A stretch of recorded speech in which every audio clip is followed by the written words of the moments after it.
Hi, Joe from Pathway to Success again. So this week I had a couple of new clients ask about what was NLP, straight up. So it's been around for about 50 years, invented by a couple of people, the most famous of which are Bandler and Grinder. Now, NLP stands for Neuro Linguistic Programming. So neuro, mind, linguistic, language, and programming is self-explanatory. So programming the mind through language. Now, there's always one. I was able to find a different meaning for neuro in an old dictionary, and it said combo. So there'll be people out there who say actually it's a combination of language and programming. Either way, it's one of the most powerful tools for human change at this point of time. Just a very powerful tool, which is why you'll find most coaches and counsellors and therapists of some kind of any note are actually using it. Now that's the easy part. The difficult part is how it works. So this is a big question, so I'll be as brief as I can and hopefully answer the question in this short period of time.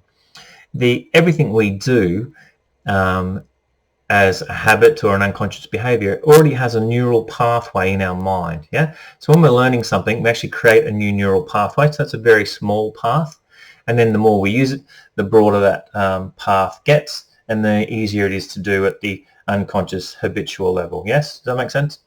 Now, by the same token, things we don't want that are created by significant emotional events, like say a phobia.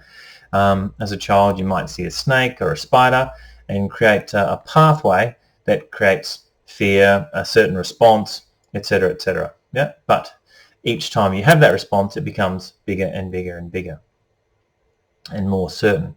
Now, the power of NLP, a good NLP practitioner has the ability to overwrite, like scratch out that neural pathway, just like scratching an old CD or an old record, for those of you that remember, so that it's not as clear and in some cases doesn't work. But better still, you then have the ability to rewrite new responses to those old habits. So you can create a much better future by removing those old habits, behaviors that were stopping you from progress, that were causing you grief and trauma, and create new neural pathways, new and brighter futures. And you can do that almost instantly. That's the power of NLP. Okay, as I said, I firmly think it's the most powerful tool we have at the moment for creating instantaneous human change. For the better, I suppose, is an important thing to say. So if you have any more questions, contact us here at Pathway to Success. And as always, expect success. Have a sensational day, and I'll see you when I see you. Have a great night. Bye.